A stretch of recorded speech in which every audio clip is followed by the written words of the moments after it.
Velkommen til Fanys podcast. I dag har jeg med mig i studiet Anders, og han vil gerne fortælle om den bog, hans bedstefar skrev, Skyggen. Og værsgo og velkommen, Anders. Mange tak. Jeg vil starte med at fortælle lidt om titlen. Vi tror, at valget titlen Skyggen, det er et bevidst valg. Og grund til det er, fordi skygger altid følger med os. Det er noget, som spejler eller kopierer os. Så allerede i titlen kan man få en fornemmelse af, at det handler om en skygge. Men om det er normal skygge, det ved man ikke rigtigt, når man kigger på titlen. Men titlen passer perfekt på handlingen. Hvis vi kigger på resuméet, så Skyggen, det handler om en lært mand og hans skygge. En aften efter vælger den lærte mand at sende sin skygge over til genboen. Det gør han for at udforske et glimt, han har haft af poesiens jomfru. Efter besøget kommer skyggen bare ikke tilbage igen, og der går mange år før skyggen overhovedet kommer og opsøger den lærte mand. Til den tid, der er alting vendt rundt i forhold til, hvordan det var før. Skyggen klæder sig lidt som et menneske og bliver forvandlet til en fornem mand. Rollerne er byttet. Nu er skyggen lige pludselig magtfuld, og den har magten over manden. Det vil sige, at manden han bliver ligesom skyggens skygge, og det sker efter tredje besøg hos den lærte mand. Som sagt, den lærte mand han bliver skyggens skygge, og det betyder helt simpelt, at skyggen får prinsessen, det halve kongerige, og sidst men ikke mindst bliver den lærte mand henrettet. En fuldstændig vanvittig afslutning, synes jeg. Ja, tak. Hvis vi går videre til genren, så har vi, som vi har sagt i vores gruppe, at det er et kunsteventyr. Vi kender forfatteren, eller vi har hørt om ham en eller to gange. Ikke, Anders? Jo. H.C. Andersen. Karaktertræk for det her kunsteventyr, det er, at der er de træk som prinsessen, skyggen og poesiens jomfru. Der er det der, tretallet, som der går igen. Skyggen, han besøger den lærte mand 3 gange, jo, som sagt, og det er også karakteristisk ved afslutningen, at det er et eventyr. Ja. Så vil jeg fortælle lidt om den lærte mand. Han starter på en bevidsthedsrejse for at finde ny viden og inspiration. Han er veluddannet, men udvidende om de virkelige ting i verden. Han er alt for fokuseret på at skrive om det gode, sande og det skønne. Han glemmer virkeligheden, hvor ondskaben også spiller en rolle. Den lærte mand synes, det er kedeligt, da skyggen forsvinder. Og da den vender tilbage, er manden godtroende og tror det for deres gamle venskabs skyld. Han bliver naiv og opdager ikke, hvad skyggen har gang i, før det er for sent. Og hvis man omvendt ser på skyggen, så starter det med at være en del af den lærte mand. Det er blot en skygge. Den er låst fast, og den er underlagt sin herre. Den har intet selvstændigt liv. Men efter den rejser, så vender rollerne, som sagt. Og de steder, som manden ikke tør, der ser man skyggen gå hen. For eksempel til poesiens jomfru. Og den kommer tilbage og fortæller den lærte mand, hvad den har set.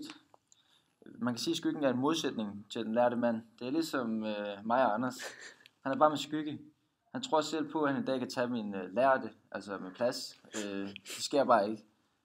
Det er så modsætning til den her historie. Vil du tage et citat? Et citat, ja. Ja, jeg tager et citat. Citatet er, jeg har set alt, og jeg ved alt. Der får man lidt et indblik i skyggens egoisme og kærlighed til sig selv. Skyggen kan overleve i eventyret ved at udnytte den lærte mand. Skyggen er snu og villig til hvad som helst for at nå sit mål. I dette tilfælde er det magt og succes. Det ender med at magten over manden, da den overtager ham til at bytte roller, og til at manden skal kalde ham for de. Den lærte mand og skyggen ligner hinanden på et eneste punkt, og det er, at de begge søger efter berømmelse og anerkendelse. Den lærte mand har en romantisk og idyllisk indgangsvinkel til alting, hvorimod skyggen ser realistisk og konstant på livet, og lægger ikke fingre imellem virkeligheden og fantasien.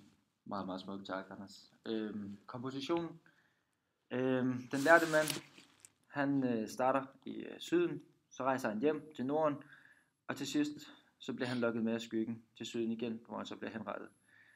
Det er det, vi kalder en ude, hjemme, ude. Omvendt så har vi skyggen.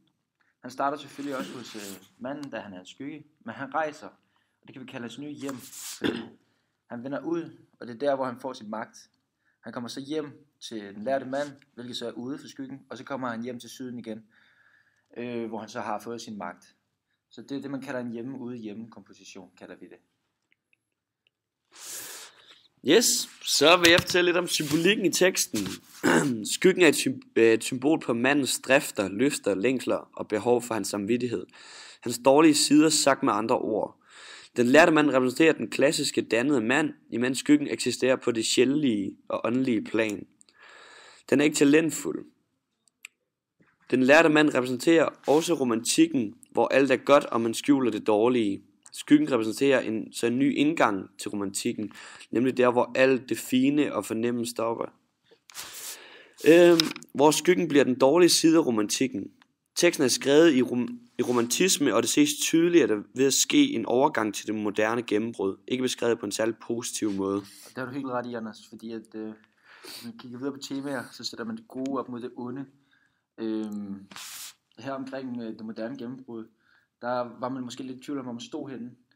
Derfor sætter temaer også viden op mod efterligning, hvor efterligning det her tilfælde vinder, og der er en stor forandring. Det er ikke længere den lærte, men det er initiativtageren, ham der tør at gøre noget, som der ligesom ændrer hele historien. Så er der lidt om fortolkningen.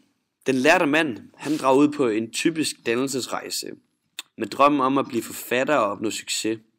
Han skriver i sin bøger om det sande, det gode, det skønne, som er et vigtigt kendetegn for romantikken. Hans drøm bliver bare spoleret af hans egen skygge.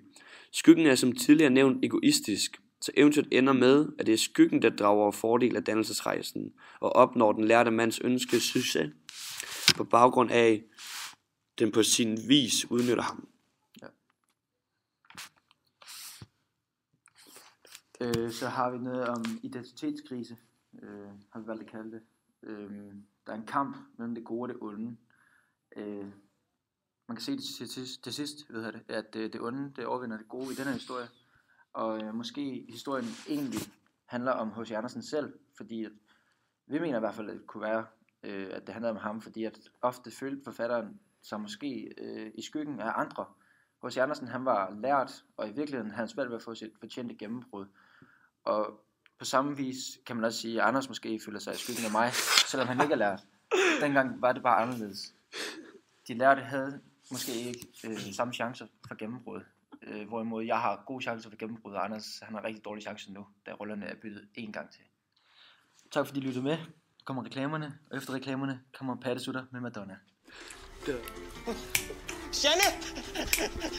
Nu kommer en lige til reklameren. Det er der, hvor der er en eller anden idiot, der hele tiden kommer til skade. Hos Lise gør vi det nemt for dig.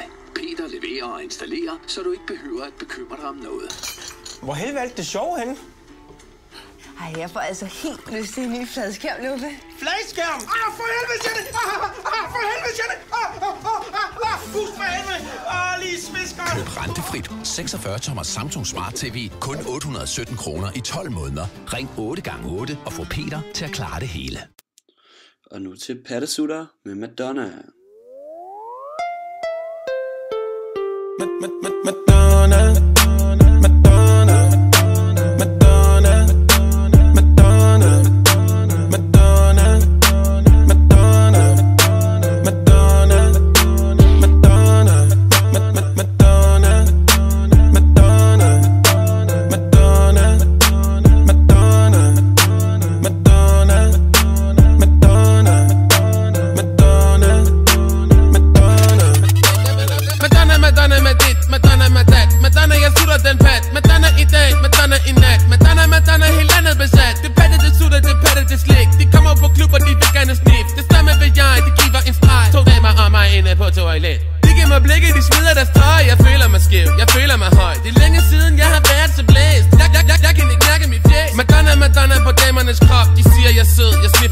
Det er hyggeligt nok, klokken er mange. 2 damer, de synger min sang. Madonna, Madonna, Madonna, Madonna, Madonna, Madonna, Madonna, Madonna, Madonna, Madonna,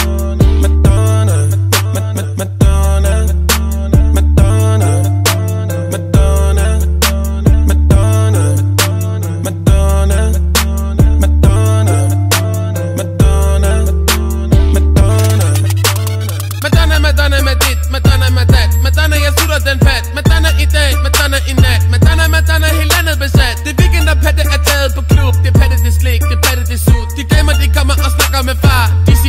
vil hygge med mig. De giver en drink, de giver mig to. De damer betaler, min aften bliver god. Jeg stopper en taxa og flyver afsted. De damer, de skændes om, hvem der skal med. Madonna, Madonna på damernes krop. De siger, jeg er sød, jeg sniffer deres bab. Det er hyggeligt nok, klokken er mange. 2 damer, de synger min sang.